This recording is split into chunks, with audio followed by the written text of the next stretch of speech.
কি সুন্দর কথা, অবশেষে রবিবার দিনই চলে আসলো রবিবারের প্রশ্নোত্তর পর্বের ভিডিও। এর আগে রবিবারের ভিডিও আসতো সোমবার, মঙ্গলবার, বুধবার, মাঝখানে বেশ কিছুদিন গন্ডগোল চলছিল। এনিওয়ে, আমরা এখন সবকিছু ঠিক করে নিয়েছি আশা করি। অনেক ট্রাভেল করতে হচ্ছিল, অনেক রকম ঝামেলা ছিল। এখন আবার রবিবারের প্রশ্নোত্তর পর্বের ভিডিওতে আপনাকে স্বাগত জানানোর জন্য আমি অভ্র হাজির হয়ে গেছি। আপনারা আপনাদের মনে যা যা প্রশ্ন আছে অবশ্যই কমেন্টে দিয়ে রাখবেন। আগামী পর্বের ভিডিওতে আপনার প্রশ্নের উত্তর নিয়ে আবার হাজির হব। আজকে এতদিন যারা প্রশ্ন করেছেন তাদের মধ্যে থেকে বেশ কিছু প্রশ্ন বেছে নিয়েছি, উত্তর দেবই। আমি তো আমার কাজ করব, আপনারাও একটু লাইক টাইক করবেন, সাবস্ক্রাইব করবেন। চলুন দেরি করে লাভ কি, আমরা ভিডিওতে একসাথে ঝাঁপিয়ে পড়ি। বিশ্বজিৎ কুমার তিনি বলছেন, দাদা বাংলাদেশ থেকে আইকিউ নিও 9s versus pixel 7 pro camera plus performance কোনটা ভালো হবে? আশা করি উত্তরটা পাবো। এমনিতে পিক্সেল ভালো হবে মনে হয়, কিন্তু আমি রেকমেন্ড করব না পিক্সেল নেবেন না। পিক্সেলের ক্যামেরা ভালো, অনেক কিছু ভালো, খুব ভালো, বেশি তাড়াতাড়ি আপডেট আসবে, সব ঠিক আছে। কিন্তু পিক্সেল ফোনে যেহেতু সফটওয়্যার অতটা ভালো নয়, যেহেতু সেখানে গুগলের টেন্সার চিপ আছে, মানে যেটা আসলে স্যামসাং এর এক্সিনোস চিপ, তার জন্য পিক্সেল ফোন জীবনে ঝামেলা বাড়াবে, এটা কিন্তু ঘটনা। তো পিক্সেল ফোন না নিয়ে সেক্ষেত্রে আমার মতে আপনি আইকুর দিকেই যান। আইকু এখন তুলনামূলক অনেক স্টেবল ফোন দিচ্ছে, ভালো ফোন দিচ্ছে অন্যান্য কোম্পানির থেকে। তো সেক্ষেত্রে আইকুর দিকে গেলে খুব একটা লস হবে না। হ্যাঁ, পিক্সেলের মতো ক্যামেরা অবশ্যই পাবেন না, এটা তো মানতেই হবে, কিন্তু তবু আইকু নিলে একটু জীবনে শান্তি থাকবে বলে মনে হয়। আব্দুল মাজিদ ডিএম তিনি বলছেন, গুপ্তাজি না বললে বিশ্বাস করব না। আসলে আমরা মোটো এইচ 50 ভিডিওতে বলেছিলাম যে ওটা মিলিটারির গ্রেডেড এবং তার ফলে ওটা পড়ে গেলে চট করে ভাঙবে না। টেম্পারেচারে পরীক্ষা করা হয়েছে, high temperature, low temperature, high altitude, low altitude, এরকম অনেক কথা। কিন্তু এই কথাগুলো আসলে কাগজে কলমে বিজ্ঞাপন করার জন্য কোম্পানি করে, কিন্তু এগুলো বাস্তবে কতটা এগুলোর গ্রহণযোগ্যতা আছে এই নিয়ে সন্দেহ আছে। যারা বিভিন্ন চ্যানেলে ড্রপ টেস্ট করে, সেই ড্রপ টেস্টেরও আসলে কোনো ভ্যালু নেই। ড্রপ টেস্টের ভিডিও দেখলে সেটা একটা মজার ভিডিও, খেলার ভিডিও, এরকম ভাবে দেখতে পারেন। সেটার পরীক্ষার যে রেজাল্ট, সেই রেজাল্টটা আসলে বাস্তবের কোনো কিছু রিফ্লেক্ট করে না। হয়তো কোনো একটা চ্যানেলে দেখালো যে 10 ফুট উপর থেকে ফোন ফেললে ভাঙছে না, আপনি 10 ইঞ্চি উপর থেকে ফোন ফেলবেন, ফোন ভেঙে যাবে, এরকম হতেই পারে। ওটা অ্যাঙ্গেলের উপর নির্ভর করে, অনেক রকম ব্যাপার থাকে, কোন সারফেসে পড়ছে তার উপর ডিপেন্ড করবে। অথবা আমরা অনেক সময় এরকম দেখেছি যে কোনো ফোন টেস্ট করছি, ভিডিও করছি, তখন দেখা গেল যে ফোনের উপর দিয়ে গাড়ি চলে গেল কিন্তু ফোন কিছু হলো না। আবার সেই ফোনটাই রেখে দেওয়ার পর 5 দিন বাদে দেখা গেল তাতে নানা রকম সমস্যা দেখা দিচ্ছে, ফোনটা আর চালানোই যাচ্ছে না। তখন আন্দাজ করতে পারি যে ওই যে আমরা টেস্ট করেছিলাম তার রেজাল্ট 5 দিন বাদে এখন আসছে, তখন তো ভিডিও দেওয়া হয়ে গেছে। এইরকম ব্যাপার স্যাপার হয়, অনেক চ্যানেলেই এগুলো হয়, সেগুলো আপনারা জানতে পারেন না। তাই আমার মতে ফোনটাকে ফোনের মতো ব্যবহার করুন। যে যাই বলুক না কেন, ফোন রাফ ইউজ করবেন যত, ফোনের আয়ু তত কমবে, রিস্কি হয়ে যাবে তত। তো ফোনটা যত্ন করে ব্যবহার করারই জিনিস। কোম্পানি তো অনেক কথাই বলবে, কোম্পানির ওইসব কথায় খুব একটা কান দেওয়ার দরকার নেই। ওগুলো শুনতে ভালো লাগে, একটু ভিডিও দেখলেন, মজা পেলেন, ওই অবধি ঠিক আছে। মিস্তাফিজুর রহমান তিনি বলছেন, as allrounder who is the best, Moto H50 or H50 fusion? আমার মতে মোটো H50 ফিউশনই বেটার হবে। আমার সেই ফোনটা একটু বেটার লেগেছে। H50 যেরকম ওই ডিউরেবিলিটির দিকে যতটা জোর দেওয়া হয়েছে, ফোনটা ক্যামেরাও ভালো ঠিকই আছে, তবু একটু হলেও এগিয়ে থাকবে মোটো H50 ফিউশন। প্রসূন ঘোষ বলছেন, দাদা সবই তো বুঝলাম ভালো, কিন্তু মোটোরোলা সফটওয়্যার আপডেটের ব্যাপারে আমাদের এখনো হতাশ করে চলেছে। কবে ঠিক হবে মোটোরোলা? তারপর এই দামে অন্য কোম্পানি 3+4 বছরের আপডেট দিচ্ছে, সেখানে মোটোরোলা 2-3 খুবই হতাশজনক, একদমই হতাশজনক। শুধু 2-3 বছর আপডেট দিচ্ছে মোটোরোলা, এটা হতাশজনক না। মোটোরোলা যে আপডেট দেবে বলে তারপর নিয়মিত আপডেট দেয় না। 6 মাসে 1 বছরে একটা আপডেট আসলো, 2টো আপডেট আসলো। অ্যান্ড্রয়েড 14 থেকে 15 হয়তো হয়ে গেল, মোটোরোলা দেখা যাবে সবার শেষে বহুদিন বাদে সেই আপডেটটা দিচ্ছে। এগুলো ঠিক নয় আসলে। মোটোরোলা অনেক কিছুই ভালো করছে, কিন্তু মোটোরোলা আমরা লাস্ট তাদেরকে কোম্পানিকে যখন ফিডব্যাক দিয়েছিলাম, বলেছিল তারা এই ব্যাপারটা ইমপ্রুভ করবে, তারা এটা নজর দিচ্ছে, এবং সেটা শুনে আমি কিছুটা আশ্বস্ত হয়েছি। এটা সত্যি কথা, কারণ মোটোরোলা যখন ফিডব্যাক শুনে তারা সেটাকে ইমপ্রুভ করার চেষ্টা করে। ক্যামেরার ক্ষেত্রেই দেখুন, আমরা প্রতিটা ভিডিওতে বলতাম ক্যামেরা বাজে, ক্যামেরার এই খারাপ ওই খারাপ, কালার ভালো না, ডাল লাগছে, ইত্যাদি ইত্যাদি। মোটোরোলা কিন্তু সেই ফিডব্যাকটা নিত, তারা ক্যামেরা ক্রমশ ইমপ্রুভ করেছে, এখন ভালো ক্যামেরা দিচ্ছে। তো ভালো জায়গাটাকে প্রশংসা করতেই হবে। তো সেক্ষেত্রে সফটওয়্যার আপডেট নিয়েও আমি এখনই নেগেটিভ কিছু বলতে রাজি নয়। আমার মনে হয় মোটোরোলা এখনো অব্দি সফটওয়্যার আপডেট খুব ভালো না দিলেও ভবিষ্যতে হয়তো এই জায়গাটা ইমপ্রুভ করবে, দেখা যাক, সময় বলবে। মোহাম্মদ আল মুমিন সরকার তিনি বলছেন, আদাব দাদা, এই ভিডিওতে আপনি লিখেছেন একটাই খারাপ, বিষয়টা পূর্ণরূপে বিশ্লেষণ করলে ভিডিওতে ভালো হতো। আপনাকে আমার পক্ষ থেকে কমেন্ট করার উদ্দেশ্য হচ্ছে, তাই আমি আপনার ভিডিওতে তখনই কমেন্ট করি যখন আমার মনে হয় কোনো রকম কিছু কমতে হয়ে যায়। আচ্ছা হ্যাঁ, তো মোটোরোলার ভিডিওটাতে বারবার মোটোরোলার প্রশ্নই পরপর চলে আসছে। এনিওয়ে, মোটোরোলার ভিডিওটাতে আমরা যে বলেছিলাম একটাই অভাব রয়েছে, ফোনটাকে পারফেক্ট ফোন হতে দেয়নি, সেই অভাবটা হচ্ছে যে প্রসেসরটা আপ টু দ্য মার্ক নয়। এটাও বলা ঠিক হলো না, প্রসেসরটা ভালো প্রসেসর, কিন্তু পুরনো হয়ে গেছে প্রসেসরটা। তো এখন ওই দামে ওর থেকে ভালো প্রসেসর পাওয়া যায়। কোয়ালকম স্ন্যাপড্রাগন 7 Gen 1, 8 Gen 2 বা 870, সেটাও পুরনো যদিও, তবু মোটামুটি ওই 8 সিরিজের প্রসেসরও একটু চাপাচাপি করলে পাওয়া যায়। তো সেক্ষেত্রে মোটোরোলার ফোনটার বাদ বাকি সবকিছু যতটা ভালো, প্রসেসর ততটা অতটা ভালো নয়। তো আমি সেটাই বলেছিলাম এবং ভিডিওতেও সেটা ব্যাখ্যা করে বুঝিয়েছিলাম। তবে হ্যাঁ, এখন আমার বলতে গিয়ে মনে হচ্ছে আরেকটা ব্যাপার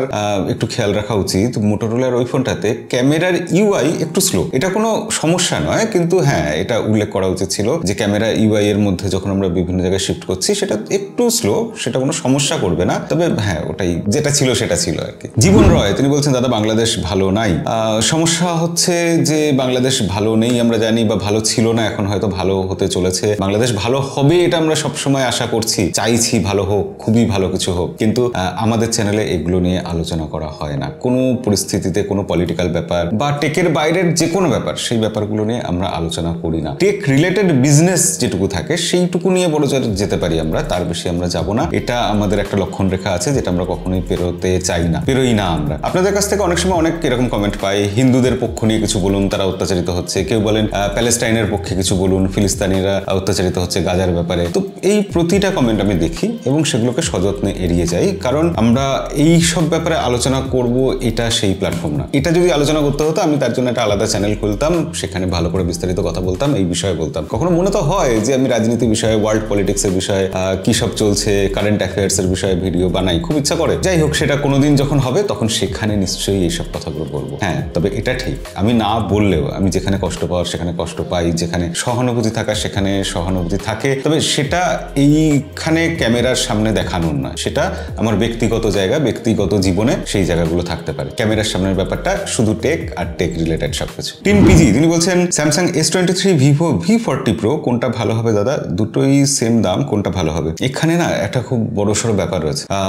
দুটোর কোনো ফোনই খারাপ নয়, আসলে দুটোর কোনোটাকেই খারাপ বলা যাবে না। আবার দুটো ফোনের কাস্টমার আলাদা। কেউ এরকম ছবি পছন্দ করেন যে ছবিটা ভিভোর ফোনে তুললেই পাওয়া যায়, স্যামসাং ওরকম ছবি কখনো তুলতে পারে না, স্যামসাং এর ক্ষমতা নেই ওরকম ছবি তোলার। এই জায়গাতে কিন্তু ভিভো সেরাই। তো ভিভোর V40 Pro আপনি যদি কেনেন তাহলে সেটা পাবেন। আপনি ওই ফটোর ফ্যান হলে আপনি সেটা পাবেন। কি অসাধারণ অসাধারণ পোর্ট্রেট ভিভো সফটওয়্যার দিয়ে করুক, যেভাবে করুক, করছে। তো স্যামসাং তো সেটা করতে পারেনি। আবার স্যামসাং এর ফোনে যে ব্যাপারটা রয়েছে, ধরুন ইউআই, স্যামসাং এর যে ইউআই আছে, ভিভোকে এখনো অনেক খাটতে হবে ওই রকম ইউআই বানাতে গেলে। ওয়ান ইউআই নিঃসন্দেহে খুব ভালো। তো স্যামসাং S23 তার যারা ইউজার তারা কিন্তু আলাদা। তো সেক্ষেত্রে দুটো ফোনের কোনো কম্পারিজন হয় না। ভিভোর ফটো ভালো, কিন্তু সেটা ভিভোর সিগনেচার ফটো, সেটা এমনি আমরা একটা ফটো দেখে ভালো বলে দিলাম ওরকম ফটো নয়। আবার স্যামসাং এর ফটো ভালো, কিন্তু সেটা কিছুটা প্র্যাকটিক্যাল ফটো, কিছুটা real life photo, natural photo, এরকম টাইপের ব্যাপারটা। যদিও সেখানেও বুস্টেড থাকে, সোশ্যাল মিডিয়া রেডি হয়, কিন্তু সেটা ভিভোর মতো নয়। তো দুটো ফোনেই প্রসেসর ভালো, দুটো ফোন দেখতে ভালো,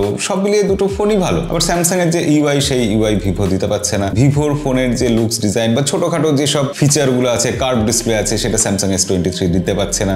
এই ব্যাপারগুলো আছে, যে যার নিজের জায়গায় ভালো। আপনি আপনার পছন্দ, আপনার প্রয়োজন বুঝে এই দুটো ফোনের মধ্যে একটা বেছে নেবেন। আমি একদম অনেস্টলি বলছি, এই দুটো ফোনই আমার কাছে মনে হচ্ছে ভালো ফোন। আবার দুটো ফোনেরই বেশ কিছু দুর্বল জায়গা রয়েছে। নাফিস খান পাপ্পু নওগাঁ তিনি বলছেন, সব মিলিয়ে যেটা বুঝলাম সেটা হলো 12 সিরিজের ফোনই বেটার। এটা কিনে টাকা নষ্ট করার কোনো মানেই হয় না। হ্যাঁ, রিয়েলমি 12 সিরিজ সত্যিই ভালো ছিল, তুলনামূলকভাবে বেটার ভ্যালু ফর মানি ছিল। রিয়েলমি 13 সিরিজ সেই জায়গাটাকে ছুঁতে পারেনি। আমার মনে হয়েছে রিয়েলমি 13 সিরিজে রিয়েলমি প্রমোশনের জন্য, বিজ্ঞাপনের জন্য যেভাবে খরচা করেছে, তাতে ফোনের দাম যেভাবে বেড়ে গেছে, ফোনের ভেতরে জিনিসপত্র সেই হিসাবে বাড়েনি। জিনিসপত্র ওই 12 এর মতোই রয়েছে, বা তার থেকে একটু খারাপ হয়েছে বলা যায়। তো সেক্ষেত্রে রিয়েলমি 12 এখন দাম কমে গেছে, আরো এখন ওটা নেওয়া অনেক বুদ্ধিমানের কাজ হবে। রিয়েলমি 13 ভবিষ্যতে যদি দাম কমে তখন ভাবা যাবে। এবং 13 এ রিয়েলমি সত্যিই তো নতুন কিছু করতে সেরকম পারেনি। এআই এর নাম দিয়ে যা কিছু বলা হচ্ছে সেগুলো কতটা এআই, কতটা গিমিক, সেটা আপনারা বুঝতেই পারছেন। এনিওয়ে, রিয়েলমি 13 এর থেকে আমি ভোট দেবো বেশি রিয়েলমি 12 কে। আর রিয়েলমি 14 এ আমি আশা করবো রিয়েলমি নতুন কিছু করবে, কারণ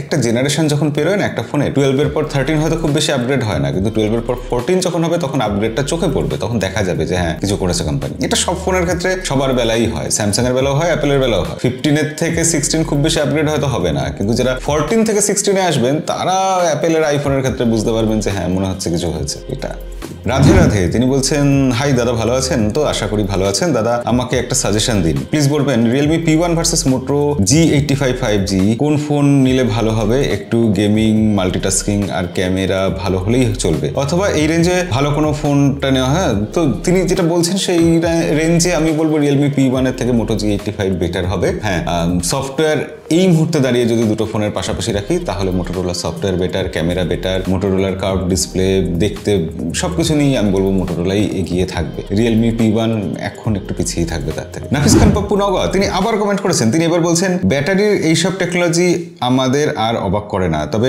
অবাক তো করবে সেই দিন যেদিন একবার চার্জ দিলে অন্তত 7 দিন চলে যাবে। ব্যাটারির টেকনোলজিতে উন্নতি করার জন্য কোম্পানিগুলো খুব স্ট্রাগল করছে, রিসার্চ অ্যান্ড ডেভেলপমেন্ট করছে। আমরা এইসব গল্প কথা শুনি না, গ্রাফিন ব্যাটারি এসে গেল, সলিড স্টেট ব্যাটারি এরকম হয়ে যাচ্ছে, গায়ের টেম্পারেচার থেকে চার্জ হয়ে যাচ্ছে, সব ল্যাবে হয়। সত্যি সত্যি কমার্শিয়ালি করতে গেলে সবার আগে যেটা মাথায় রাখতে হয় যে উৎপাদনটা একটা দুটো ব্যাটারির ক্ষেত্রে হবে না, মাস হবে। সেক্ষেত্রে খুব দ্রুত অত ব্যাটারি তৈরি করা অটোমেটিক মেশিনে ব্যাপারটা কিভাবে পসিবল। দ্বিতীয় কথা, সেই ব্যাটারির দামটা ঠিক রাখতে হবে তো, রিজনেবল রাখতে হবে তো। একটা ব্যাটারি আমি বানালাম যেটা হয়তো একবার চার্জ দিলে 500 দিন চলবে, কিন্তু সেটার দাম যদি দেখা যায় 50,000 টাকা, তাহলে আমরা ব্যাটারি কিনবো না ফোন কিনবো? এটা তো পসিবল না। তো এই জায়গাগুলোতে স্ট্রাগল করছে। সেক্ষেত্রে ব্যাটারির টেকনোলজিটা এখন এমন জায়গায় আটকে আছে যে 5000 mAh ব্যাটারি, সেটাকে যদি আমরা বাড়িয়ে 5500 করতে পারি, সেটাই একটা বিশাল বড় অ্যাচিভমেন্ট আসলে। কারণ ফোনের মধ্যে জায়গাও তো লিমিটেড, ব্যাটারির সাইজ তো ইচ্ছা মতো বাড়িয়ে দেওয়া যাবে না। তো 5000 mAh ব্যাটারির যে ক্যাপাসিটি ছিল, সেটা দিয়ে আমরা 5500 mAh ব্যাটারির ব্যাকআপ পাচ্ছি।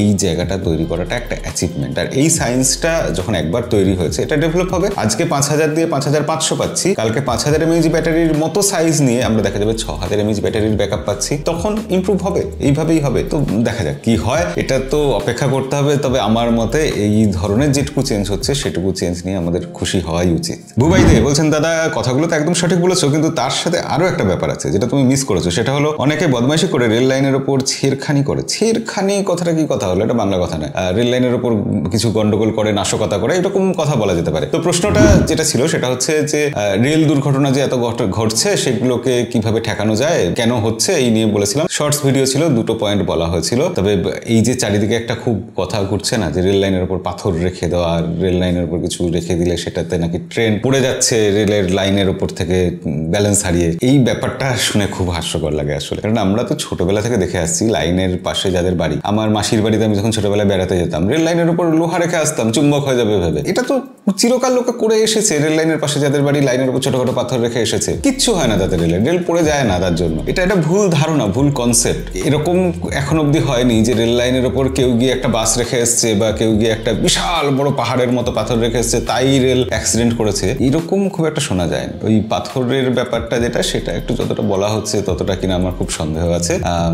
কিছু নাশকতা তো হয়, এটা নিয়েও তো কোনো বলে লাভ নেই। নাশকতা কখনো হয়, তার জন্য রেল দুর্ঘটনা হয়, কিন্তু সেটার সংখ্যাটা তুলনামূলক অনেকই কম। যতটা দেখানো হচ্ছে সেই তুলনায় কিছুই না। এই নিয়ে আমরা একটা লং ভিডিও বানিয়েছি, সেটা আমার ইচ্ছা আছে ফেসবুকে এবং আমাদের TSG টেকসাই গাই 2.0 যে চ্যানেলটা আছে, যেখানে শর্টস ভিডিও দিতাম, সেখানে ভিডিও দেবো। তো সেখানে দেখে নেবেন, আমি কমিউনিটিতে শেয়ার করে দেবো, অবশ্যই সেই ভিডিওটা দেখবেন, সেখানে আরেকটু বিস্তারিত বলা হয়েছে। সৌমেন রায় বলছেন, একসময় ফোল্ডিং ফোনই আপনার কাছে খুব ভালো ছিল, অ্যাপেল দেখছি আপনাকে ভালোই পালিশ করেছে। অ্যাপেল টাকা দেয় না ভাই, অ্যাপেল টাকা দেয় না। অ্যাপেল এমনই কোম্পানি যে তারা টাকা দেয় না। আমাদের যে ফোন পাঠায় অ্যাপেল কোম্পানি, আইফোন পাঠায়, সেটাই একটা বিশাল বড় ব্যাপার, সেটা একটা অ্যাচিভমেন্ট। মানে বড় বড় ইউটিউবার আছে, তারা অ্যাপেলের থেকে যখন আইফোন পায় রিভিউ করার জন্য, তারা মানে ধন্য হয়ে যায়। আর আমরা প্রথম চ্যানেল ছিলাম যারা অ্যাপেলের থেকে আইফোন পেয়েছিলাম রিভিউ করার জন্য। আর কোনো চ্যানেল, হিন্দি ইংলিশ বাদ দিয়ে, হিন্দিতেও তখন একটা দুটো চ্যানেল বড় জোর পেতো, তাও পেতো না আর কি। তো আমরা প্রথম অ্যাপেলের থেকে ফোন পেয়েছিলাম, ডাইরেক্ট অ্যাপেল পাঠিয়েছিল আমাদের ফোন, সেই থেকে পাঠিয়ে যাচ্ছে রিভিউ করার জন্য। এটা একটা বিশাল বড় অ্যাচিভমেন্ট আমাদের কাছে। কিন্তু অ্যাপেলকে ভালো বলার জন্য আমরা ফোল্ডিং ফোনকে খারাপ বলছি, ব্যাপারটা এরকম হবে না, হতে পারে না, আপনারাও জানেন, কারণ অ্যাপেলকে আমরা এমনি দুর্নাম করি। তো যাই হোক, ফোল্ডিং ফোন জিনিসটা আমি সেটা নিয়ে সত্যি খুব এক্সাইটেড ছিলাম তার কারণ আমার মনে হয়েছিল এই ট্যাবলেট জিনিসটাকে আউটডেটেড করে দিতে পারবে, ওটাকে বাদ দিয়ে দিতে পারবে আমাদের জীবন থেকে ফোল্ডিং ফোন। কিন্তু ফোল্ডিং ফোন যখন আসলো, ফোল্ডিং ফোনের ডিসপ্লেটা খোলার পর সেটা আজও এতদিন হয়ে গেল ততটা বড় হলো না যতটা বড় হলে আমরা ট্যাবলেটের অভাব